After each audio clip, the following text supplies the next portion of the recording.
What is this, STS-6? Think so, somewhere in there. No, 5. Yeah, 6. This many. This many's. It's this many's. I'm glad that I've got this little show that we're doing, and I can't remember how many there are, because every time we do the show, I just black out. Like, I have to rewatch it to know what I've said. Yeah.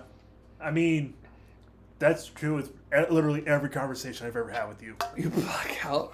No, you black out. Every conversation you have, you just... I'm surprised you remember my name. Yeah. Blanche?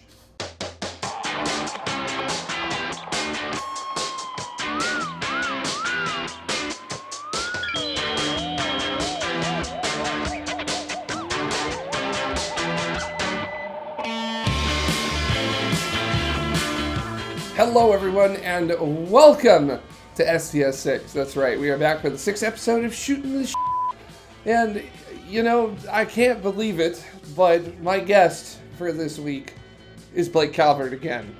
2 more and I get free frozen yogurt. Yeah, that's right, and I'm your host, I guess, or am I along for the ride? I feel like I'm more along for the ride with these kinds of things. It's your channel. Anyways, I'm Jared. Very nice to see y'all. You probably know me from tomorrow, youtube.com/TMRO. Check it out if you like spaceflight. You also probably might know me from Griffith Observatory or some other places too. I guess I should very quickly say that my views and opinions that I express on this channel are mine alone, and better than yours. They do not reflect that of my employers. And at all. So same here, and Blake, and you might know me from cleaning up a park that's off the 605 freeway. Blake, you make it sound like you you're just living in a van down by the river, and then pop it out every once in a while with like a big litter box. Litter box? No, that's not what I meant to say. No, I'm not where Republicans think furries do. I know, I was going to say, I might be a furry myself, but I don't have a litter box.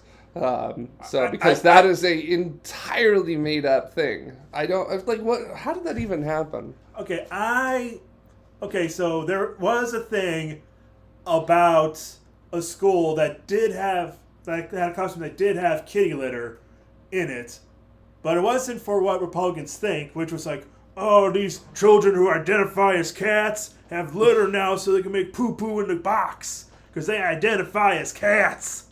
That's what they believe. But in reality, it's for like, well, we have so many school shooting lockdowns that sometimes kids need to go to the bathroom, but it's not safe to go outside the room. Oh, so it was deflecting. Yeah. Deflecting the problem. I see. Now I see. I can see clearly now. Our country.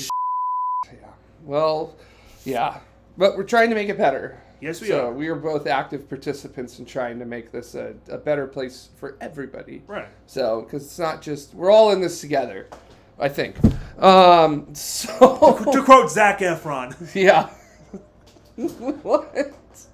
It's a High School Musical joke, okay? Okay. I'm not proud of it. I'm sorry, I have no idea where you're coming from. It's a song. I'm not proud that I know that's a song. What's the name of the song? We're all in this together? Yes. Oh my god, I hate that. Me too.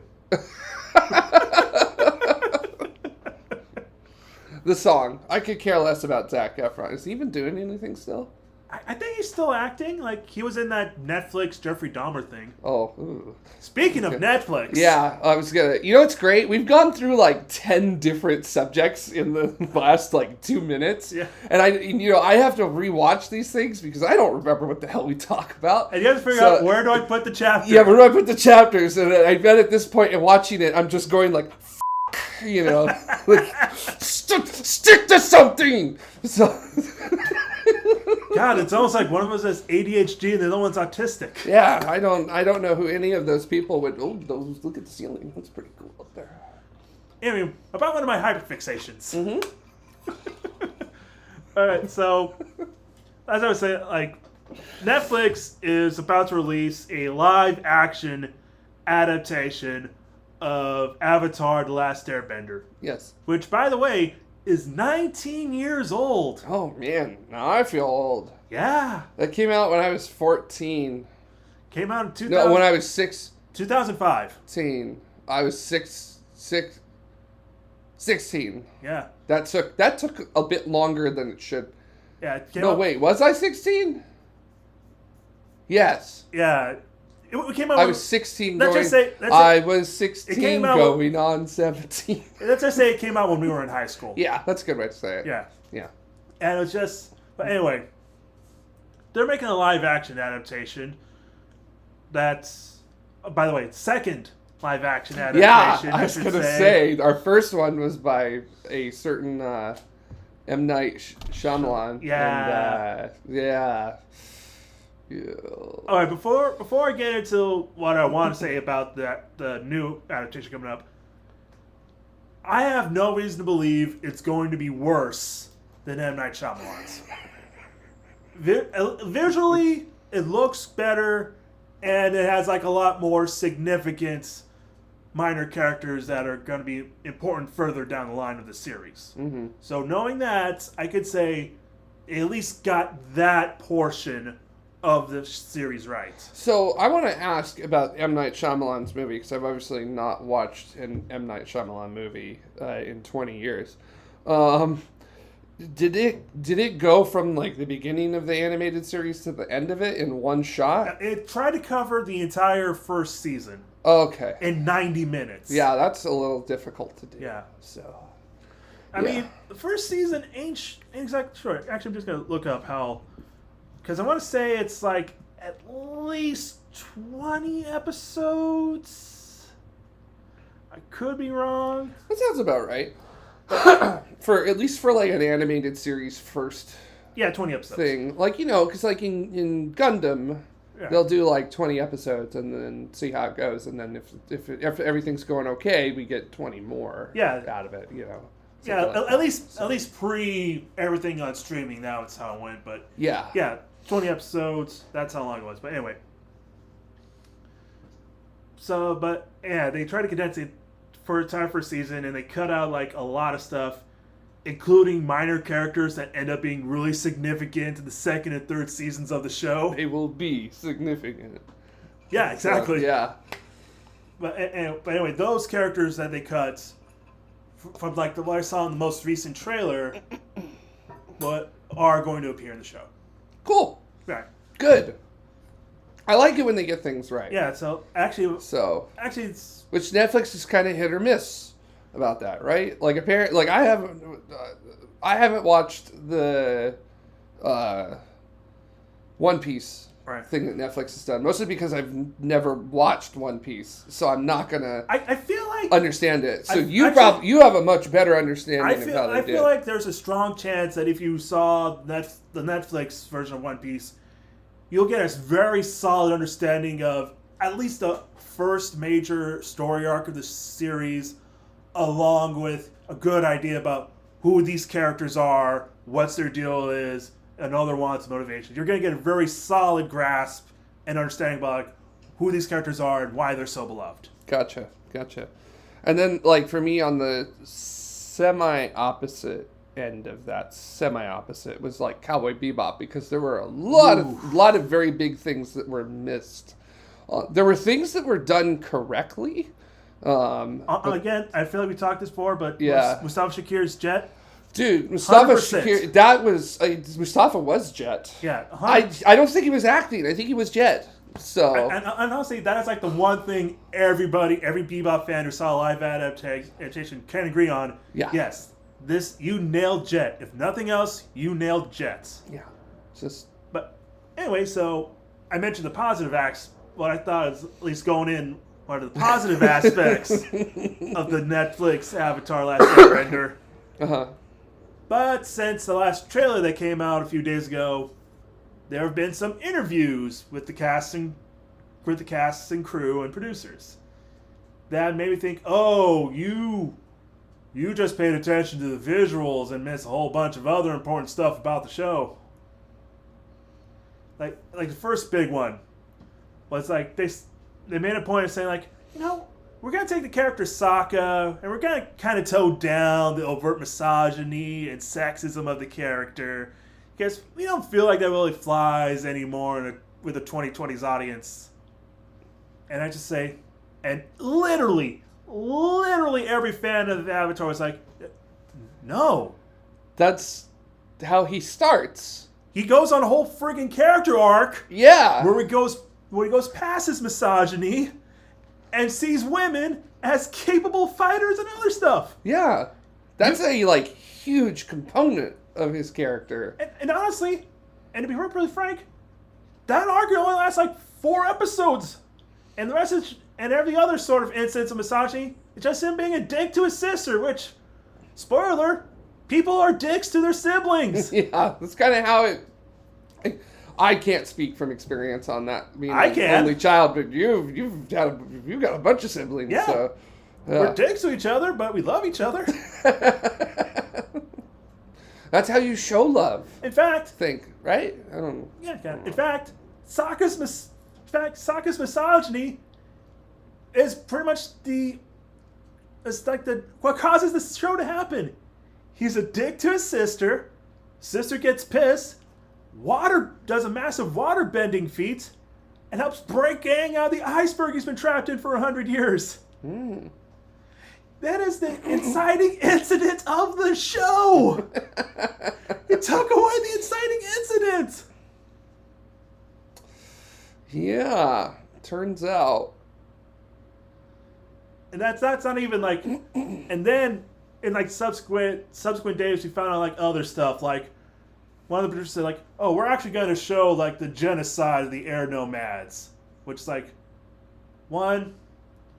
which honestly a lot of people got more offended because I think it's like, okay, it's probably like one of those things like once Aang discovers what happens to his people, it's going to be like flashbacks and showing like, oh, this is what actually happened. But I love it. It's like, you know, there's no difference between show and tell and just giving us things we didn't ask for. Yeah.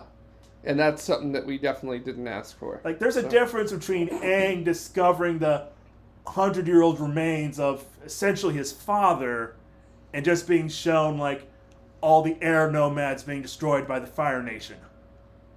Yeah. Yeah.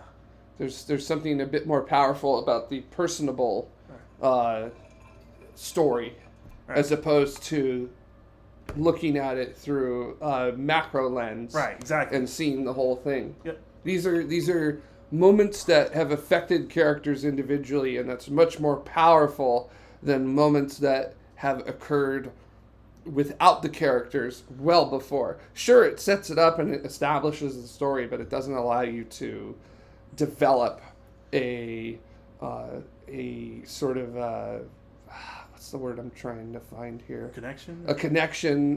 There's stakes. Right. There's risk involved with this. Now that you have this connection with the character, there's risk involved with it. And honestly, I kind of go back to like what George Lucas said when he was making Jaws. He was like, the scarier parts is when you don't see the monster. No, sorry, Steven Spielberg. Yeah, don't worry. Don't worry, everybody. They collaborate a lot together, so... Yeah. So anyways, when Spielberg... Just leave or put a comment. Sure. Engagement. Engagement. Get me some engagement there. But yeah. Sorry, Blake. That was... No, that's fine. That was a good one. I f***ed up, but anyway. It's okay. Yeah, when Spielberg was making Jaws, he was saying, like, it's scarier when you don't see the monster and you just sort of leave it up to the imagination. But like, yes. Of course, partially that's just due to necessity because that shark famously broke down all the time, so they had to make do. But I feel like that still stands. Like, it's better just imagine how intense and how devastating that fight might have been instead of just actually seeing it. Nothing will scare you quite like what your own mind can come up Exactly. with. So the ability to psych yourself out is absolutely incredible. And you know what's really cool about that is it becomes very individual to the person. So your experience is not going to be the same as, say, like if we went and we saw a scary movie that relied on the ability of the viewer developing that. My experience is going to be completely different from your experience, which will be completely different from somebody sitting behind us, which will be completely different from the couple sitting in front of us. So, yeah, and that's so much better to me, at least in terms of storytelling, than straight up showing you everything that you need to see, you know? Yeah. So that's really good horror in my eyes. Is not necessarily the show, right. And not necessarily the tell either. Yeah, it's like, oh man, what is happening there, and how bad is it going to be scare your own brain? Yeah, that makes sense. Wait. Yeah, it does. I got you. Anyway, and going back to that interview when they said like they're toning down Sokka's misogyny. Uh-huh. The actress who was playing Katara, who I'm blanking on right now, also said like they're rewriting her character because they feel like, we feel like some aspects of Katara's personality might come off as a little sexist or non-feminist or whatever. And it's like, again, big part of her arc is like, she is the mother of the group. There is actually a scene in the 3rd season where Sokka is talking to Toph and saying like, it's been so long since our mom died that when I try to imagine her face, all I see is Katara. That is some powerful mm-hmm. And you're just... Yeah, I'm just going to go ahead and throw this away. And not only that, her whole arc of the show is just sort of not only her becoming a better waterbender, but by the end of the 1st season, she's literally fighting a patriarchy. Mm-hmm. And I'm not using that word lightly. I mean, like, she literally goes to Northern Water Tribe, finds out they're super patriarchal, none of the female waterbenders can fight, they can only use their bending to heal, and she's like, no, you. I'm a great fighter. Let's throw down right now. And they do. And she does a great job. Yeah, she does well enough that she's like, you know what? Let's do it. Let's train you up. And she becomes Aang's teacher by the end of that. Mm-hmm. God, it's just... How cool is that, too? Right. That you've got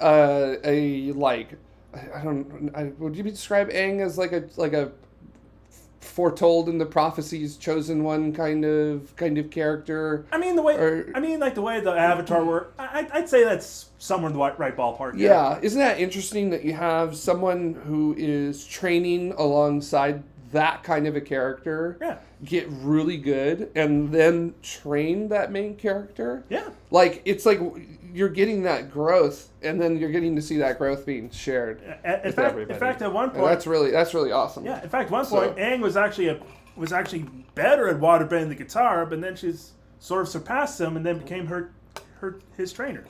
Yeah. And I think that's cool, too, that in Avatar they did not have characters that were like the best, super best at this. Right. Like everyone sort of had their niche and they were really good at it. Yeah. But it didn't mean that they were really good at everything. Yeah. They were good at their niche. Boy, there were some times where they dropped the ball big time because it was outside of their abilities. Right. So, and there was no hesitation about showing that weakness. Right. Which I think is very different from what you're typically going to see, especially in Western storytelling. So.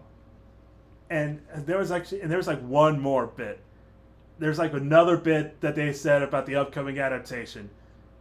I swear to God, this whole series of interviews and news bites, it's just like, I've never seen a hype train for something get so derailed so quickly. Like, man, you people just... Literally, that awesome trailer I was telling you about came out last week. Everybody was like, oh, this might actually be really good. I know the original creators left over creative differences, but maybe those differences are more aesthetic than anything else. No, turns out. Yeah. And anyway, turns out they are actual creative differences. In this last one, it's like missing like not only missing the point of these significant characters, missing the whole point of the main character, the title character.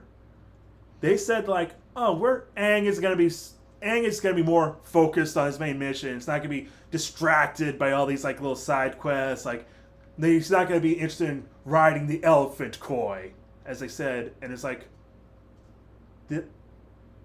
that's... Have they not watched the show? Hey, the whole point of Aang is he literally runs away from the responsibilities of being Avatar. if he could, he would postpone doing it as long as he could. Yeah, he is constantly having to be steered back to the path. Right. In fact, even when he's told by his previous incarnation, if you do not master if you don't have mastered the 4 elements by this summer, and keep in mind, the first season takes place in winter, so basically you have 9 months to master all 4 elements. If you don't do that, the world is going to end. Even hearing that, he's like, oh, hey, me, the Northern Air Temple. Let's check that out. Just a still distracted hero. Right. So. And again, he's an airbender. They're nomads. They literally go where the breeze takes them. Mm-hmm. Yeah, maybe Netflix should pull some of that money that they keep giving Dave Chappelle and like hire people that like actually know how to write, how to build stories, how to take stories that have already been written and adapt. Like, I don't know, just a suggestion. And again, like one of the producers said, like, "Oh, this isn't a remake; it's a remix. We're trying to." Oh yeah, it's a remix. We're actually trying to sort of in between a child audience and people who love Game of Thrones, and it's like that is not what that show was about. We were in high school and we liked it. Yeah, there were kids in elementary school who we could talk to about that show. There were adults that we could talk to about that show. Again, that was like that show. That was a lightning in the bottle show. That show had such a wide range of appeal because it never really tried to slot itself into an age. It was like, yeah, we're gonna deal with the horrors of humanity and the things that you can do to each other if you close your eyes and you allow it to happen. We're gonna do some goofy side gag anime bullshit. Yes, but also genocide, domestic abuse, war refugees. Yeah, it really, it really made you think often during the show. So, that's not what's happening in most Western animation. We're gonna have a Captain Planet episode, and the solution is eco-terrorism. Go figure. Well, as we all know, Captain Planet did eventually turn everyone into a tree. Don Cheadle would make a perfect Captain Planet. I'm just saying. I mean, I'd watch that movie. We have watched that. Technically, you could still watch it. Yeah. So. I mean, I'd watch that sincere attempt at a movie. Yeah, that would be really good. What was his weakness in that? Beavers? Woodpeckers, right. Same.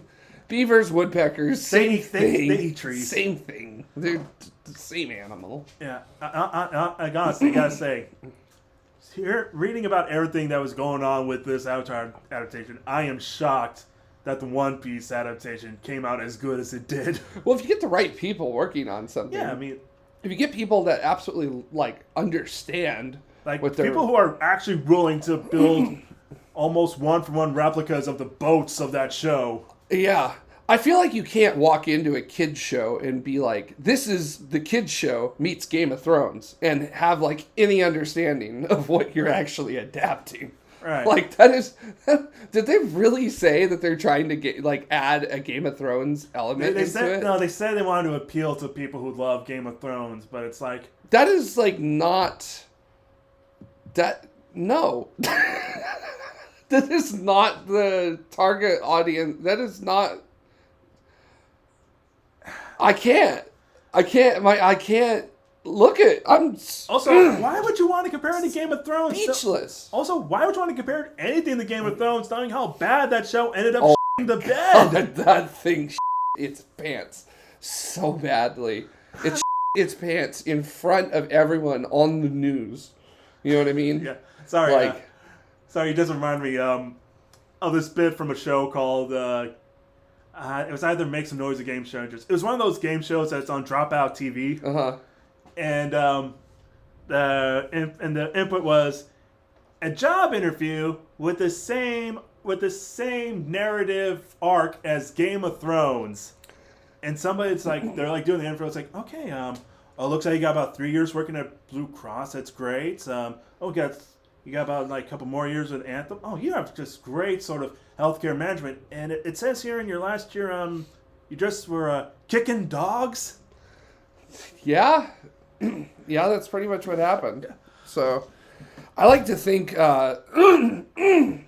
even for all its scientific and historical flaws, that HBO's Chernobyl series, which came out right after the final season of Game of Thrones, I feel like that was HBO's apology. So yeah, that extremely well done. Also, another series that makes you have to think about the worst of humanity and then see it. So only with a much less hopeful ending than Avatar: Last Airbender. What the hell's going on? I'm like Mucus City right now. I'm congested.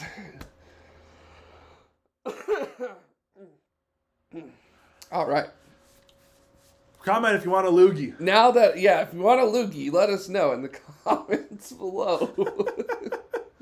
Hey, somebody complimented my mustache on the last one. So thank you so much. I don't know why your name's escaping me at the moment. I'm so bad at these things.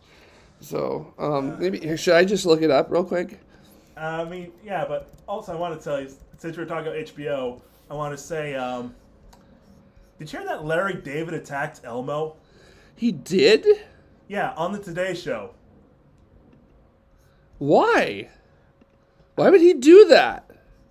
If I had guessed, it was part of some sort of viral marketing for the upcoming final season of Curb Your Enthusiasm. That's my guess. But honestly, I feel like Elmo's been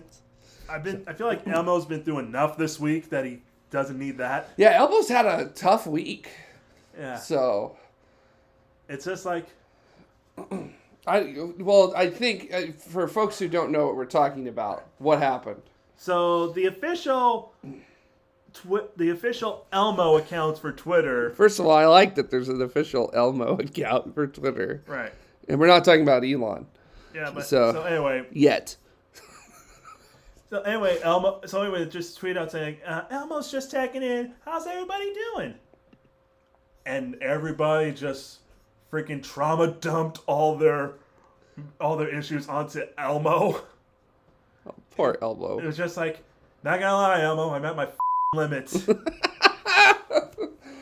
Poor Elmo. Or like, honestly, the fact that a fictional puppet is asking me how am I doing that none of the people in my life are, that says a lot about what's going on with my life. But Elmo came back and was like, hey, I noticed that, like, a lot of you... Yeah. I love you, and I'll check in on you again. And also, the official Sesame account has, like, a mental health page.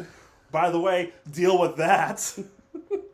I like it, but Elmo also did say, don't forget to check in on your friends, too. Yeah. Which feels important. Yeah. So as someone who is literally clinically nuts, right? I feel that it is important to check in on your friends. Yeah, so. Absolutely. Yeah. So, by the way, how are you doing? Oh, with the stuff with me? Just in general, yeah. Oh yeah, I'm doing pretty good. For those of you watching who don't know about myself, I have bipolar disorder, bipolar type I, which is the delightful. How would I describe it? You get the ups and the downs all together. So it's not, bipolar type 2, if I'm remembering correctly, is basically like you get some ups and there's a lot of down, and some ups and a lot of down. I don't want to try to have a competition about which one's better or anything like that, but it's the I guess the more high powered one. It's the one with the big turbo slapped on it. And I've lived with it for almost a decade. Well, longer than that. It's just I've only been started to be treated for a decade.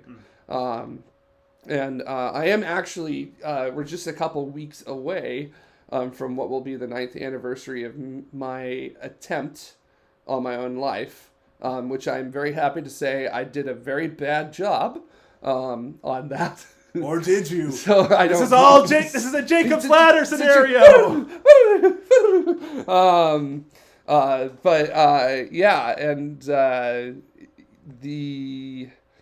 over the past couple of years, I have found a really good combination of medications that just works really well together. I've started doing things like sleeping, which I have found helps out a lot.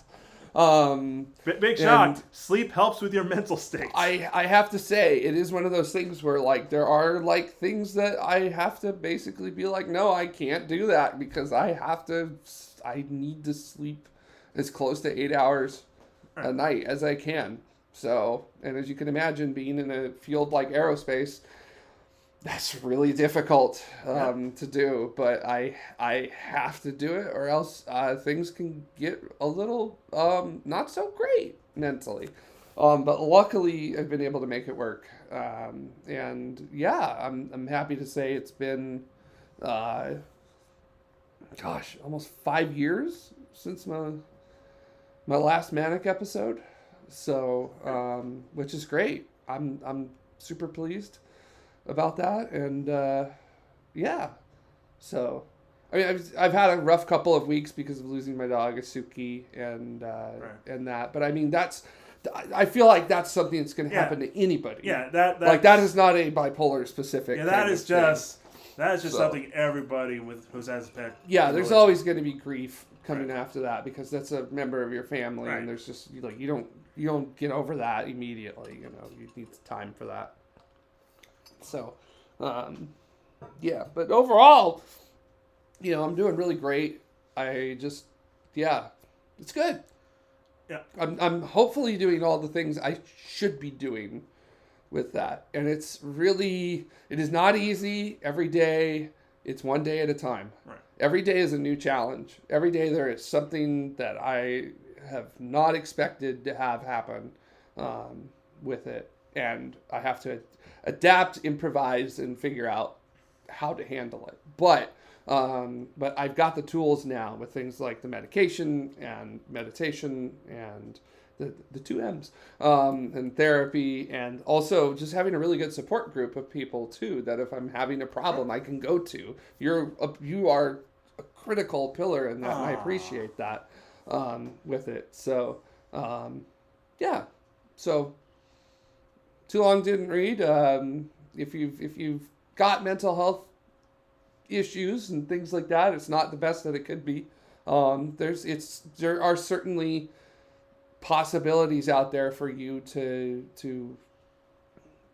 I don't want to say mitigate it, but because it's never going away, ever. Manage, live with, live by. I don't know, but there's just ways to make your life more positive, I guess. Moral of the story: it's not always good to trauma dump onto a Muppet. Yeah, let's not do that with Elmo anymore, okay? So trauma dump onto your friends. Yeah, that's what friends are for. I actually heard people compare this to when Steve from Blue's Clues released that video that said he was proud of everybody, and that just broke everybody down. Mm-hmm. And it's like, how messed up is it that our generation requires Steve and a Muppet to tell us, hey, you're doing okay? I think it says a lot. Yeah. About the state of things. Yeah. Huh? I mean, yeah, we're doing really great at taking care of each other when we need Steve from Blue's Clues and Elmo the Muppet to keep us to hold it together. Yeah. Back to what I was saying about Larry David. So anyway, now that we're out of the Depressionville, anyway, back to the positive world. So anyway, Elmo was on the Today Show, just talking to them, just sort of expressing what's been going on with him this week. No. And then I don't want to watch that. No, but anyway, they wrapped up. Elmo learned about lithium this week. So. Oh, anyway, so they wrapped. I feel like I can make that joke because I'm on salt. So anyway, they wrapped up that segment. They cut to Al Roker, who's about to do the weather. And then it's like, wait, hold on, what's going on? Cut back to the couch, and Larry is just squeezing Elmo's face. And just when he walks away, but Elmo's like, it's okay, Larry, I love you. Did Larry do it because that's just... And Larry said somebody had to do it, and it's like, who? Who has to do that? Who has to attack Elmo? It's the imp of the perverse. He did something that all of us have wanted to do at some point, which is grab a Muppet's head and just squeeze to see what it feels like. Yeah, but... You've never wanted to do that? I have. I mean, I want to squeeze Gonzo's nose, but that's about it. Look, come on, look at that thing. It just... I know, it's huge, and you want to grip it. Right. But anyway, again, I'm just pretty certain that's like some sort of viral marketing for the upcoming season of Curb. And I just like imagine there's like Susie's off in the green room going, "What the f***'s wrong with you, Larry? Why would you do that to Elmo?" Yeah. Or it was a bit. Right. And it's going to be in the show. Right, exactly. So, it's one of the two. Yeah. I bet it's in the show. I mean, technically, Zaslav owns Sesame Street, which... Yeah. How is that man still employed? I don't know. How do you... Because if I was that bad at my job, I wouldn't have a job. Right. So... Like... If anyone in the comments knows how David Zaslav is still employed, or if you work for Warner Discovery and want to anonymously tell us what's going on with that whole show. Yeah. We're definitely down to do, like, you could come on STS and I'll, like, block you out and blur you and you can change your voice. You can sit behind me and my hair could be like one of those face discoveries. Yeah. We could use Blake's hair to hide your identity. I feel like I can make those jokes because... Oh no, is that going to be the running gag of this show? I can make those jokes because... Maybe, I don't know either. Yeah. Stop doing that. You're shaking the camera, or the table. I know, but it's too funny.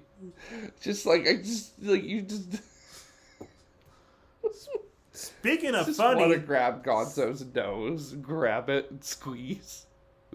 Again, that's the nose. I don't have to worry about breaking a puppeteer's hand by mistake. Yeah. Well, it's Larry David, so there's certainly a purpose to it. There's one more thing I want to talk about today. Mm-hmm. And it's somewhat related to something that I'm not particularly care for, but just from the outside looking in, it is just utterly fascinating. It's tangentially connected to the Super Bowl. Oh, no. And it involves one of the Kansas City Chiefs. I think I know where we're going with this. And Taylor Swift. Taylor Swift. So?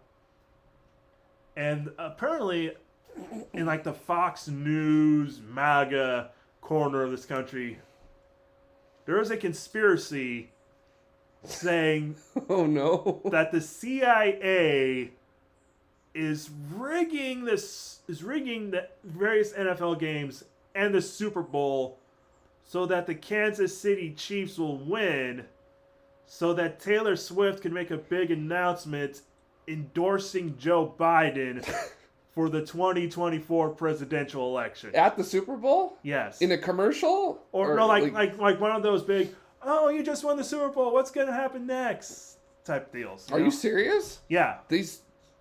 That is a legit conspiracy going around with MAGA Nation. Also, people claiming that, like, "Oh, it's not even Taylor Swift. What has Taylor Swift done to make her so popular?" And it's like, where have you been for the last 15 years? I was going to say, are we picking rocks up off the ground and now these people are popping up out of them? Right. Like, she's been a very popular, high-selling artist for well over a decade. Yeah. Kanye hates her, which means she's got to be good. Right. So, I mean, I personally don't really listen to Taylor Swift. I'm only vaguely aware of her most popular songs. I mean, yeah. But even then, I'll say that, like, she is very good at making the type of music that she does. Yeah. So, not my particular cup of tea, but whenever she has some hits that crosses over, and I hear it, it's like, this is not bad. It's not. Yeah, I could listen to this. I don't mind Cruel Summer. Yeah, it's a decent one. I don't know any of the names of her songs. If you start playing it, I think that was like the last big hit of the summer. If that helps at all. Okay, but anyway, I feel like the point still stands. Yeah. What is? I'm gonna just speak directly to the camera for this one. What are you doing, white people? Like, what? This, I don't what? And also people are saying, like... That makes no sense. And people are saying, like, oh... Taylor Swift is a CIA psy-op in order to... Did Elon tweet about it? Is that what it is? I'm pretty sure he did. Clearly a psy-op. Concerning, looking into it. I'm pretty sure he has retweeted somebody who said something that... Yeah. I don't know. I blocked Elon a long time ago. Me too. So, but anyway. But also, like, they're also saying, like, oh, really? Why is it Taylor Swift's boyfriend's team suddenly a contender for the Super Bowl? It's like, well, they were in like 3 of the last 4 Super Bowls. Yeah, I was gonna say they've been there a few times of late. So again, I don't particularly follow sports, but my brother lives in Kansas, and he knows that, people go nuts about the Chiefs. Isn't Kansas City in Missouri? Yeah, it's on the border type. It's not border type thing. A lot of it is in Missouri, but there is some of it in Kansas. Geography is weird. That's confusing. Yeah. So, But anyway. Because I remember they won the Super Bowl when, Trump was president, because Trump said congratulations to the state of Kansas or something like that for winning the Super Bowl. And everybody was like, dude, it's in Missouri. Like, okay, maybe we'll give him a pat. No, whatever. He's a so if you know passes. In fact, Trump even said that he's more popular than Taylor Swift. And like, buddy, I don't know about that one. No, there's a difference between fame and infamy. Yes, I was about to say there's a difference between someone who's going to be in a museum for good reasons and someone who's going to be in a museum for the worst reasons. Honestly, let me tell you. Honestly, all this sort of spun out for him. Taylor, like, being like pretty vocal support of Biden back in 2020. Mm-hmm. Gee, it's almost like she supports the party that doesn't want to take away her health rights. Yeah, imagine that. Yeah. Imagine that she supports a political party that's basically like, hey, that's your body. You do what you need to do. Imagine being like, hey, we might not do a lot, but we're going to mitigate a lot of damage that's been done. Yeah, they've been trying so hard, but that Simpsons bit always comes to mind. Yeah. With it, so I'm not looking forward to this. Me neither. It is. It's looking like it's going to be a rematch of 2020, and 2020 was already bad enough as it was. The worst part was that we were all at home, right? So we had to see that every day, and it was just. And we had like little to nothing to distract us. Mm-hmm. It was just. Also, I gotta say this. I know Biden kind of sucks. I know he's not a great option, but he's literally the best option we got. So, just suck it up. I don't know. I don't know either. I mean, I'm not gonna say who I vote for just because that is my personal rule. But obviously, I'm not gonna be voting for Trump, and I've already well established that this far away from the election. So, and I don't think that's gonna be happening. So, yeah. In case you couldn't tell, we're both a little bit left of center in the politics department. Maybe a skosh. Yeah, just a little bit. I would describe myself as very, very far left of center. My idea of politics is not particularly well represented in the United States. Same. So, yeah. Oh well. To quote Brennan Lee Mulligan as some of my favorite NPCs in Dimension 20. Look, fellas, let's be honest. Laws are threats made by the dominant socio-economic class. The law is basically a threat of violence, and the police are an occupying army. That is such a funny way to put it, and to do that in the middle of a D&D session. Yeah, by being done by a halfling postman. Yes.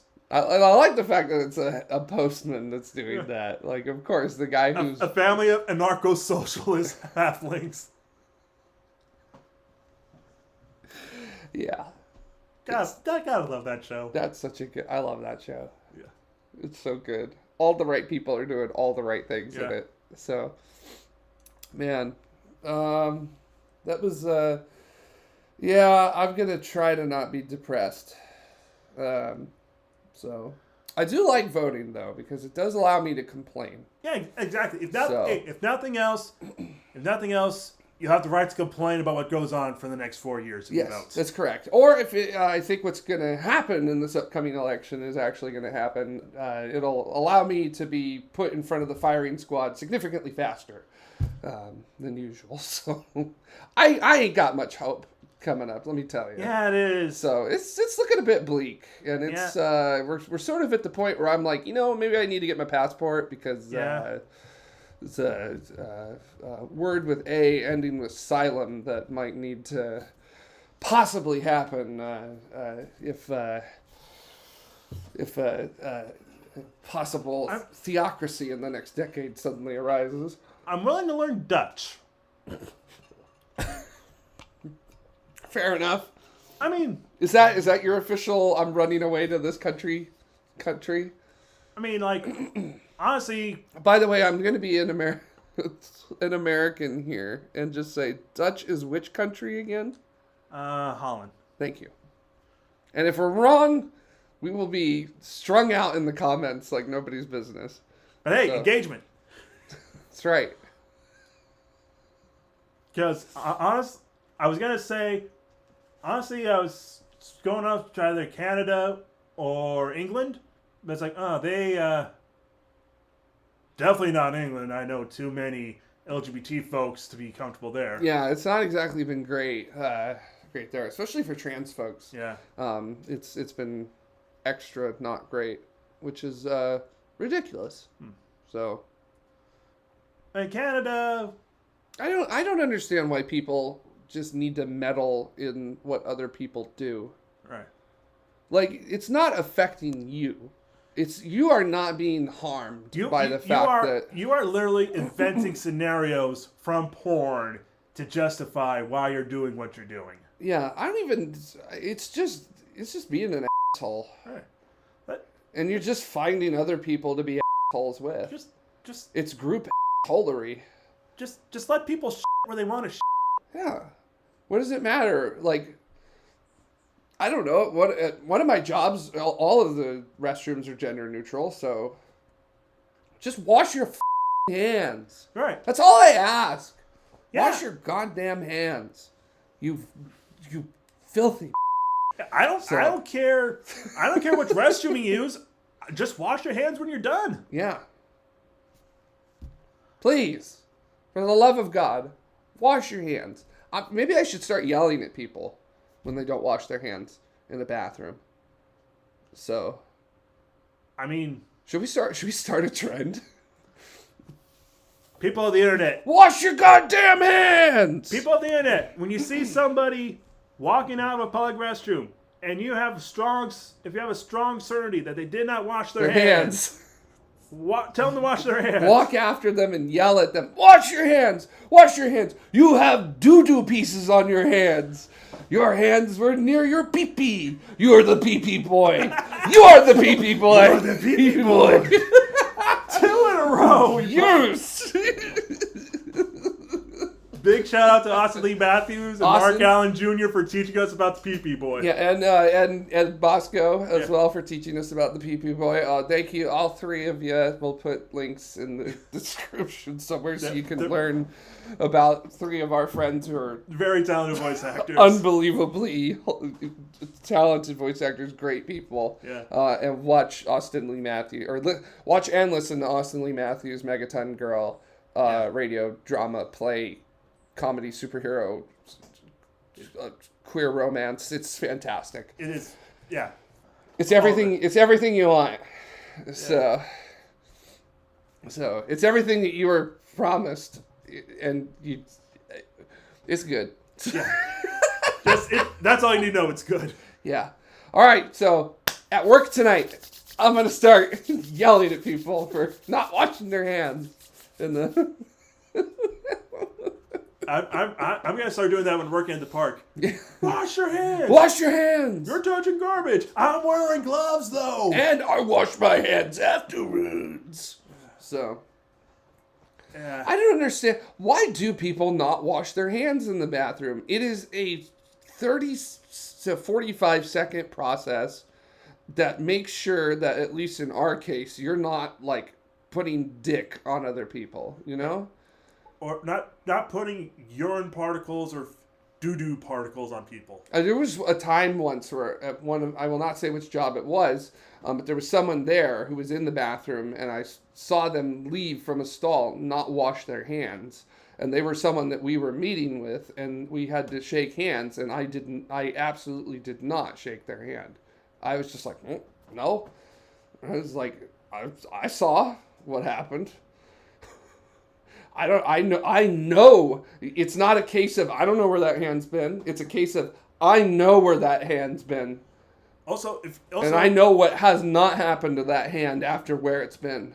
Also, especially do if you go in a restaurant, because your unwashed hand is gonna get dangerously close to something that's gonna be going into your mouth. Yeah.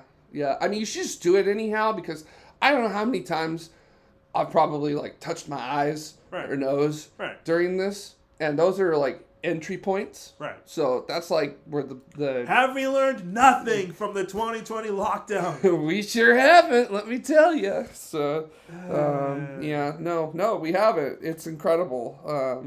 Do you think this happened back in the plague, the Black Plague? What was that, the late 1300s? I don't know. I don't know. I'm American. Jesus said it's okay for me to not know things because I'm American. Honestly, I don't know how well people were aware of just like how transmutable diseases are just by not washing hands. I'm willing to admit that wasn't very public. Well, I'm more like, were there people who, like, the level of conspiracy that we get about COVID and other stuff from people who don't understand anything, actually. Not just like virology or honestly, medicine as a whole. I mean, like, just about everything. Like the kind of people that you look at them and you go, how are they breathing? You know?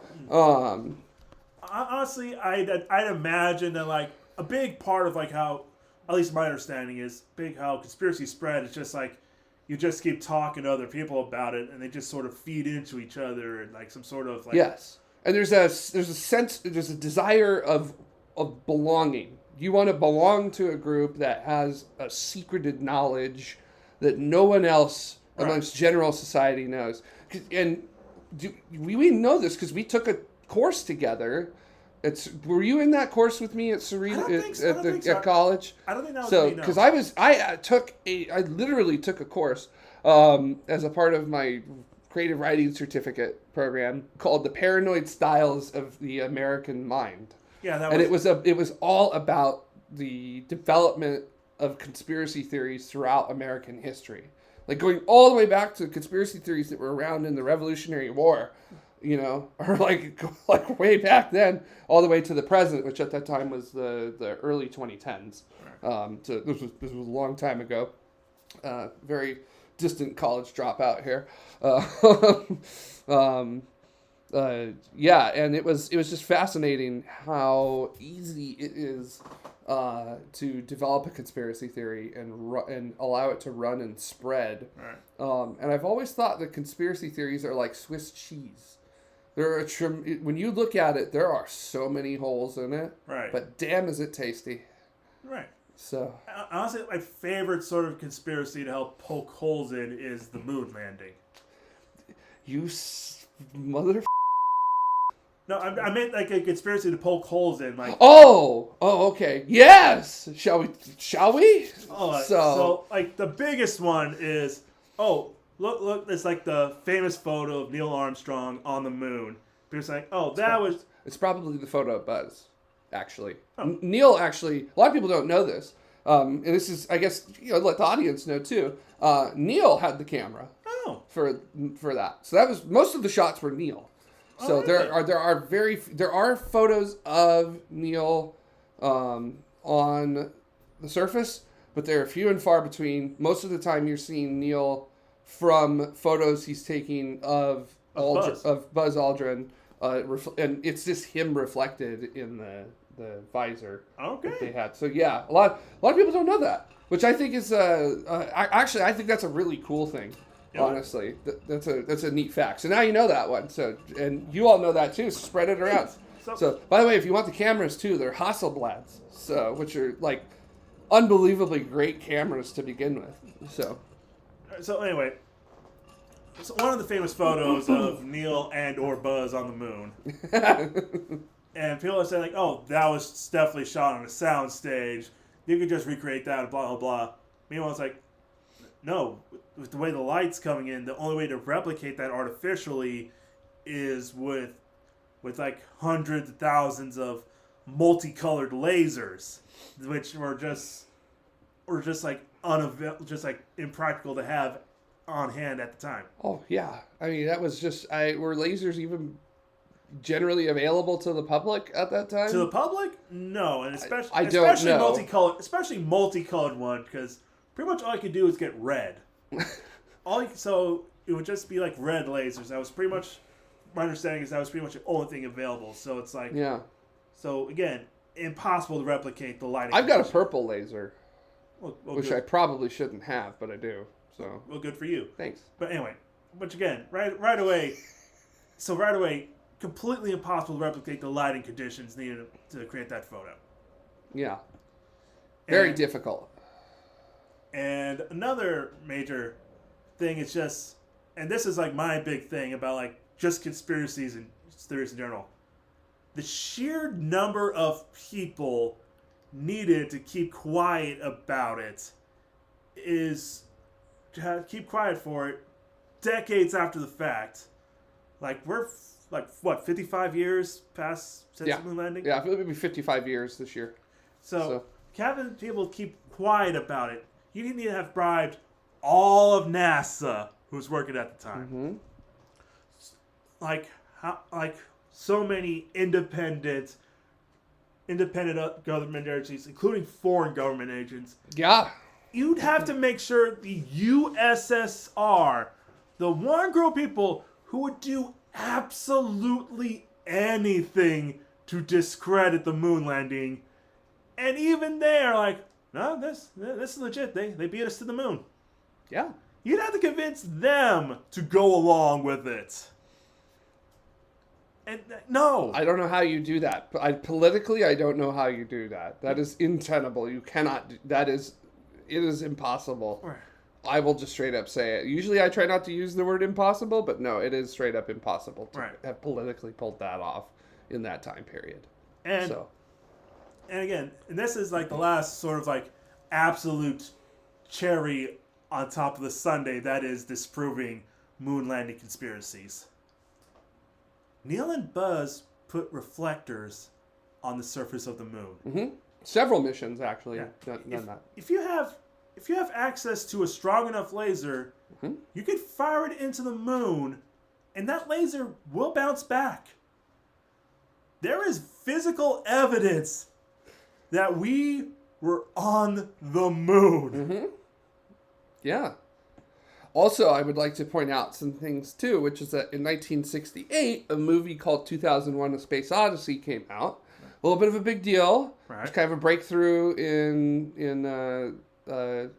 cinema special effects and things like that. Yep. Done by Stanley Kubrick, a noted perfectionist, and someone who desires top quality of absolutely everything. Right. There is a to a truly problematic extent. Let's be honest. Yeah, honestly, in a multitude of cases, yes. A quarter of that movie, the second quarter of that movie takes place on the moon, and boy, does it not look right. And that is with the best technology in that time period. Right. Like, it does not get any better than what they were using at that time. Literally a year before we actually did it. Also, it is nowhere near with it. I even would like to point out in 2018 for First Man, they show Ryan Gosling on the surface during the moonwalk for that, and it still does not look correct. It doesn't look right. So it still looks like there are things that are missing, and there's an uncanny valley about it. With it there, like there's things that they obviously got correct that you don't really see, like the colors of the moon. Like a lot of people don't realize the moon's actually kind of got a little bit of brown to it. You have to be at the moon in order to see that. But so they showed that, and they accurately represented that, and of course there's no stars in the sky because, like, do you see any stars in the sky right now? No, it's because the sun is so bright that it outshines everything else. It's light scattered. And it's, you can't. Like, I don't see any stars besides the sun right now, and I'm not going to look at the sun. So, yeah, you're not the former president. Yeah. So. My God, that. Which, by the way, we do have an eclipse coming up, so if you want to, April 8th, Monday, April 8th, I'm counting down the minutes. So, I am going to be in Texas, of all places. But, it's where the best weather's going to probably be. So, which, of course, means that as soon as I get there, it's going to be like tornado outbreak out the wazoo. So. Well, at least you get to indulge in Mark's hobby. Yeah. That should be interesting with that. Yeah. I have a desire to want to do storm chasing, but at the same time, I'm also incredibly terrified at the idea of running after a tornado. I remember what happened to Carrie Elways in Twister. Yeah, it did not end well for him. That was bad. Yeah. So. Also, like, my other one is like, it's kind of like a joke reason why they couldn't fake the moon landing. There's no way Stanley Kubrick would have let Neil Armstrong flub that small step for Manline. Having to stay in the final. Yeah, that's true. The joke is, of course Stanley Kubrick helped fake the moon landing, but he was such a perfectionist that he shot on location. Yeah. So yeah. So there's I can't remember which company it is, but they have shirts that say Stanley Kubrick Moon Landing Crew on there, and I've always wanted to get that shirt because it's just pretty funny. God, I just remembered a short-lived show on Netflix called Inside Job. Mm-hmm. It's an animated series that basically said, like, oh, yeah, Deep State's real. We have all these conspiracies that are 100% real, and we're just trying to make sure none of it gets out. It's an animated workplace comedy about that. And it's like, oh, yeah, we landed on the moon, but we actually landed on the moon, like, 5 years before the official date. But Buzz decided, hey, there's a lot of sex people out here. Let's turn the moon into a colony. So a few years later, we decided to finally set our Kubrick to fake it, so we'd save face.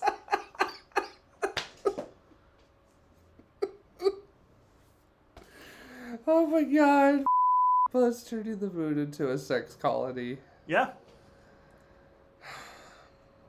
I'm really glad we're talking about that. Yeah. It makes me feel so much better. Yeah. I'm sure this is what you all came here to hear about too. So. Hey, watch Inside Job. It's got canceled before we get its second season, but it's still good. Yeah, like many good things on Netflix, it got canceled before it got a second season. Yeah. So I'm sensing a theme about Netflix in this episode that they maybe might not know what they're doing sometimes. Sometimes. I'm trying to be nice. Because apparently they got One Piece right. Yeah. So. And also, it's like pretty much the only place we can see John Mulaney stand-up specials. You know what? I got beef with Netflix, too, because of Drive to Survive, the Formula One documentary series they have on there. It is hyped up bullshit. Really? It is so, like, over-the-top drama, soap opera, set-up garbage. And I'm just going to say it. So, because there are other Formula One fans out there who absolutely adore it. And I would like to let you know that it's pretty much not real. So, sorry. That's not what it's like to be a Formula One driver.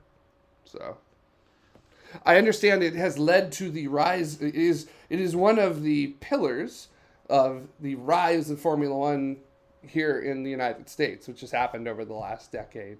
But, like, at the same time, no, that's not how that works. That is not how any of this works. So. Actually, it sort of reminded me of something.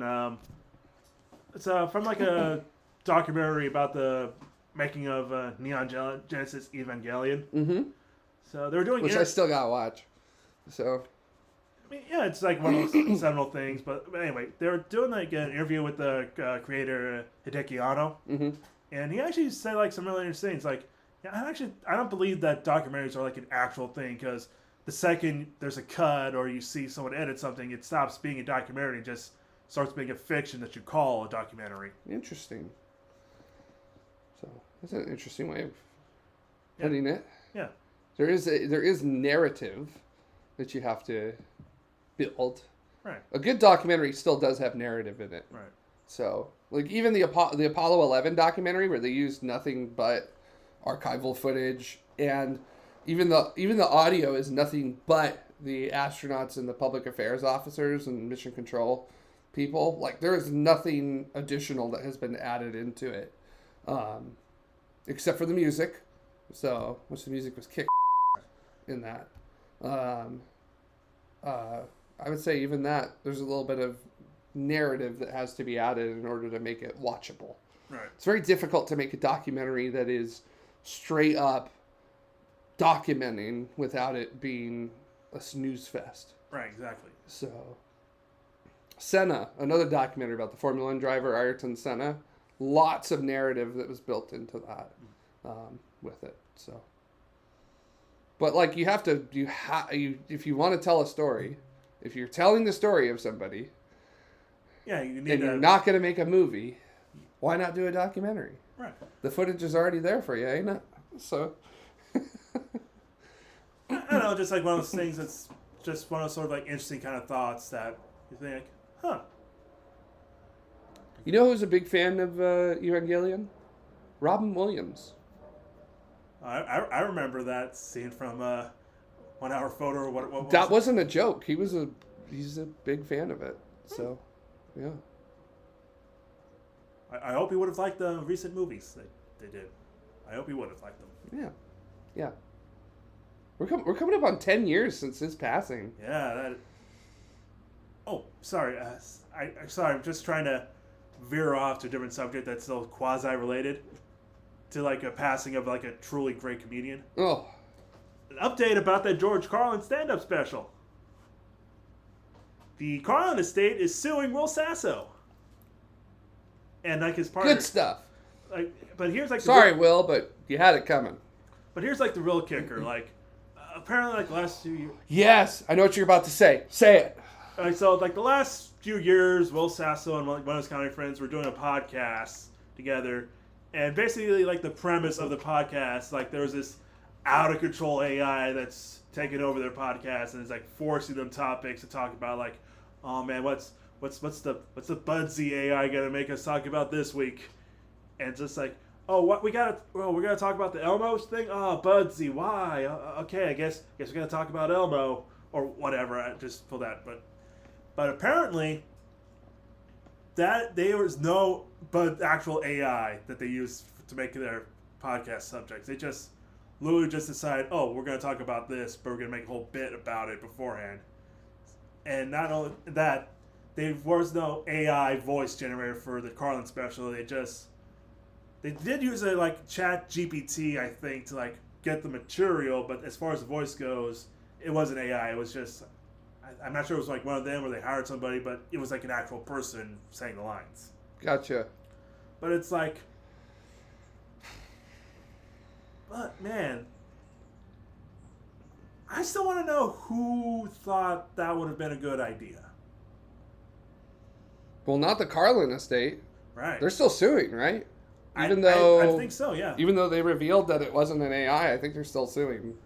Yeah, over it. I'm pretty sure, yeah. Because pretty much, I think they pretty much pissed them off. Oh yeah. So, which I mean, like, good. That Right. should be taken care of with something like that. So. Sorry, I just remember like another Taylor Swift thing that's also relevant. No, this is actually good. It starts off, I remember hearing about this too. starts off as horrible, but we're actually getting something positive-ish out of it. Mm-hmm. Yeah, I know what you're about to talk about. So, again, part of the whole Taylor Swift, Travis Kelce thing is people are just getting irrationally mad that Super Bowl cameras cut to Taylor Swift watching the game. Which is funny because, like, I don't know if they know it, but there's, like, a lot of women who enjoy football. And not only that, fellas, is it gay to like football? Not only that, but on average, it only amounts to like 60 seconds worth of footage in a 3-hour game, which is like... Oh, but that's a lot. Yeah. That's a lot. Yeah, a minute's worth of footage spread out over the course of 3 hours. Just... Well, I mean, these are people who got really mad when Bud Light had a trans person drink Bud Light. Not even an ad campaign, they just gave her a can with her face on it. Just... Yeah. But anyway. So I mean, first of all, you're drinking Bud Light. So I don't think you have much authority to complain about things, if we're going to be honest here. So anyway, these angry people did the only rational thing they do. Make truly vile AI image generated porn images of Taylor Swift. And I don't mean like porn. I mean like truly vile. Like this is like explicitly SA material. Yeah. Like we cannot I'm not sure we can, but I'm not like we comfortable cannot using the just terminology. I will just say let's not describe Right. things simply because I would like to be monetized. Like, Right. subscribe, comment. But again, like this. Yeah. But apparently, it even got to the point where it's like you couldn't even search Taylor Swift. Twitter had to block that function. Like, no, you can't search this because we don't want this. Wow, the bastion of free speech saying that you can't have that. But so anyway, this actually led to some legislation in the works now that said like, oh, anybody who generates, distributes, or possesses these kinds of images can now be sued. Which I feel like there's a bigger discussion you can have, like, why is this only happens after a rich, famous white lady has it happen to them? But again, that's a completely different discussion. Yeah. To have another time. I was gonna say it's a lot of that's because we are the way government is ran with some things. It tends to be a bit more reactive as opposed to proactive. But with things, so. But not only that, but even though this stuff does happen to other women, like it only happens. Yeah. But again, absolutely. But again, another discussion. Like we can have that discussion later because the main focus right now is the fact that like Jesus. We're actually getting some positive. We're actually getting something somewhat positive out of this. Yeah. I'm a big proponent of small victories. That's what I'm saying. Yes. Yeah. We'll take it. We'll take that W. Right. We'll take the itty bitty W. Oh, sorry. I know you have some shit too, but I have one last thing I want to talk about. Sure, yeah. Because this is just too hilarious not to talk about, and Okay. I feel like we need something funny to top the show. Okay. So earlier this week, Congress brought up a bunch of CEOs from various social media companies. Oh, I know. Like they brought up people from Meta, Facebook, Discord, Yeah. Twitter. and the big one, TikTok. Yes. And the purpose of this is discussing child safety in regard to social media, which again, very important discussion worth having. Yes. 100%. But Tim Scott decided to grill the president of TikTok about one issue. And kept asking him all these things involving the Chinese government, and if he's a member of the Chinese Communist Party, and if he has what his take on Tiananmen Square is, and just. Oh my God, that's so American. But here's the real kicker: President of TikTok is from Singapore. Yeah, I know. He lives in Singapore. His wife and children are American citizens, but he's a Singaporean citizen. Yes. And you know what's interesting about Singapore is that Singapore has legislation that does not allow anybody under the age of 13 to use social media. Right. Like, you are restricted from it until you hit 13. Right. So. But personally, I'd argue, make him a little older, but that's beside the point. But anyway. Yeah. By the way, Justin Hawley was also doing some grilling as well with that. That's the guy who, on January 6th, was looking at the people. He was the guy doing this, and then there's a great video of him running down a hall away from the mob of people attempting to kill him. So, yeah. But anyway, talk about reaping what you sow. But honestly, that whole discussion with him just reminded me of this scene from the first season of King of the Hill when they introduce Hank's neighbor Khan. And they just ask him, so are you Chinese or Japanese? Well, I lived in California for the last 20 years, but before that, I lived in Laos. What? Laotian. Ocean? What ocean? From Laos, stupid! It's a landlocked country in Southeast Asia, between Vietnam and... I should know. Thailand, I think? Between Thailand and Vietnam. No, I don't know. No, you're right, yeah, it's Thailand. So, I'm remembering the bit. Yeah, I'm trying to remember. But... just naming off like all the stuff you'd read in like an 8th grade geography project, saying all these things, laying out in bare text, I'm from Laos, and then it goes back to Hank and his friends. So are you Chinese or Japanese? And it's just, I thought they just did that as a joke. No, that is people. No, and I think it's very interesting that there is a group of people that go, you know what, that guy should represent me in government. Well, Marjorie Taylor Greene and Lauren Boebert have jobs in government. Oh my God! Yeah, thanks for reminding me about that. Well, Lauren Beetlejuice. Apparently she. Look, I saw Beetlejuice the musical this past summer. Did you feel the need to give someone a watch? No, I did not feel the need to give somebody a while I was doing that, except for myself. But I gotta say, I'm surprised that she was actually able to get through that, because boy, do they really make fun of a lot of like conservative stuff in that. So I'm very surprised that unless she took it in stride. I don't know about her. Well, the only thing I know about she took something in stride. Yeah. The only thing I know about is that she was present when her husband flashed a bunch of minors with his penis in front of a bunch of people.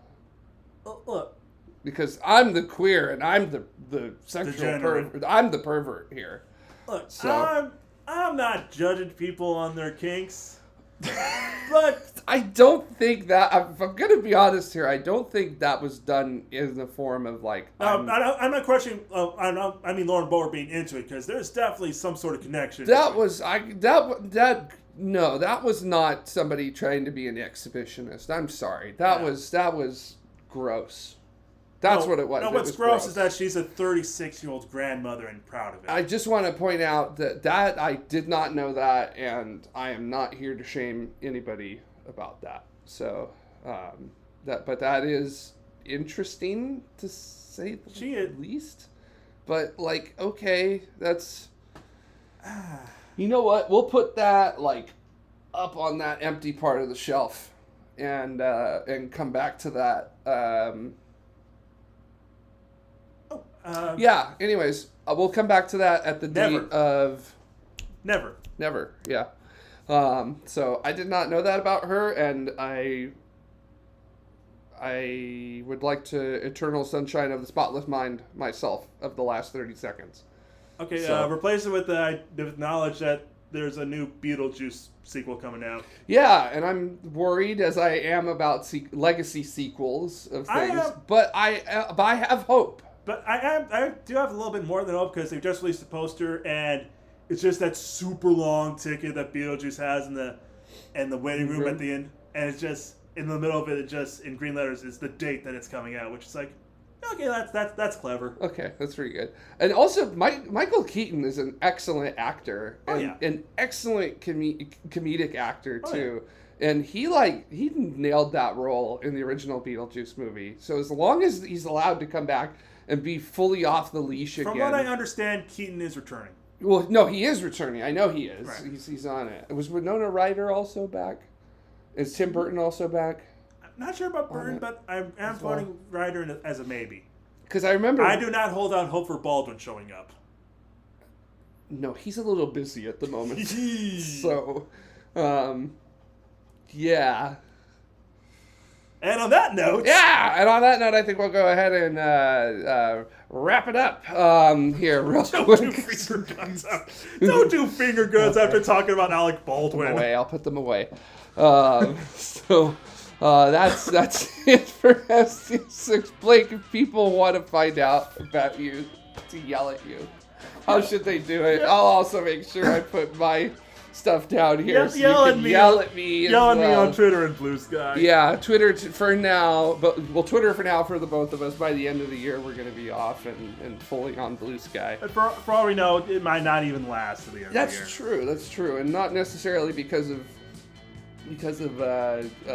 technology and the architecture of it, but it could just be ego that ends up killing it. So, because after all, that guy, Elon owes a lot of people a lot of money at very high interest rates for that. So, and you can't solve it all by putting chips in people's brains. Nope, that's not how that works. You can't stop it all by killing 100 monkeys in one session. Good God.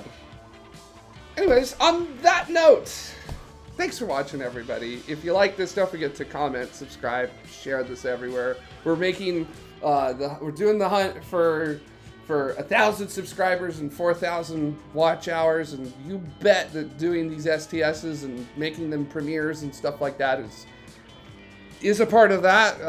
It is. Oh, that's basically what it is. I'm trying my best to make that happen.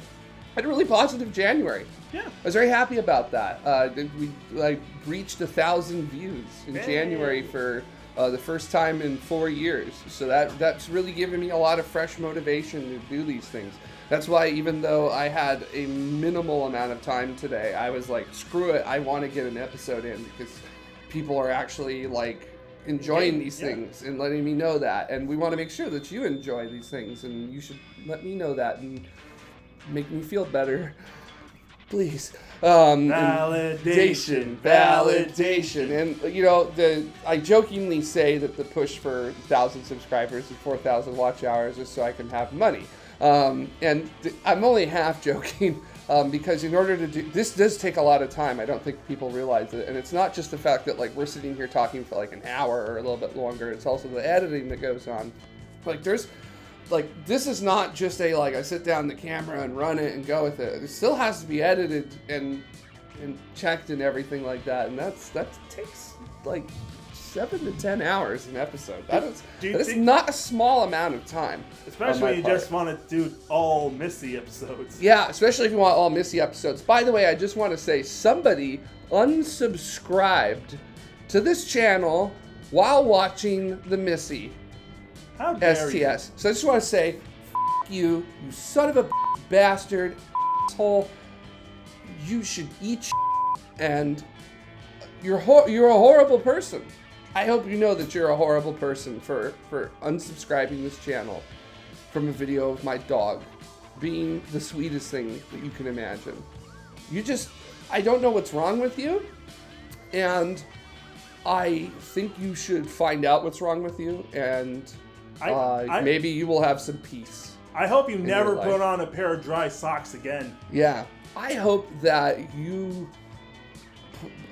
one day you take your pants off and take your underwear off and you sit on the bed and you're like, okay, I don't know where this is going, but I hope every time your vehicle of choice gets washed, a bird immediately poops on it. I hope that every sandwich that you eat with spinach has that one piece of spinach where you look at it and you're like, I don't know.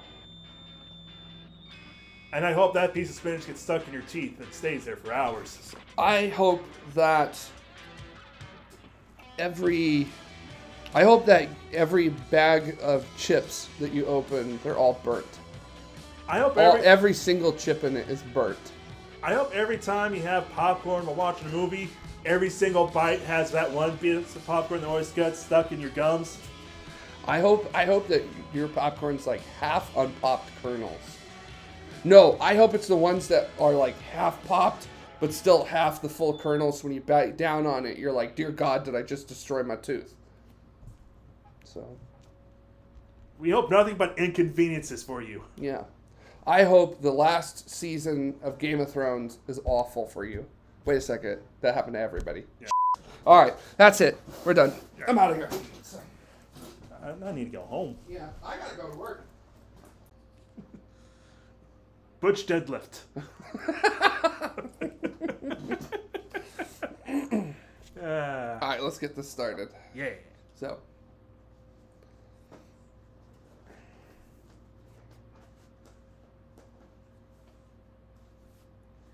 Make your hair nice and Gotta pretty. get my hairs good. Make it pretty. I'll get my hairs in place, even though I didn't do jack in the shower this morning to get my hairs good. What few there are left. Yeah. He's on pills for that. I'm on hair pills. So, don't laugh, I am. I know. So, That's why it's funny. let's get started. Hey.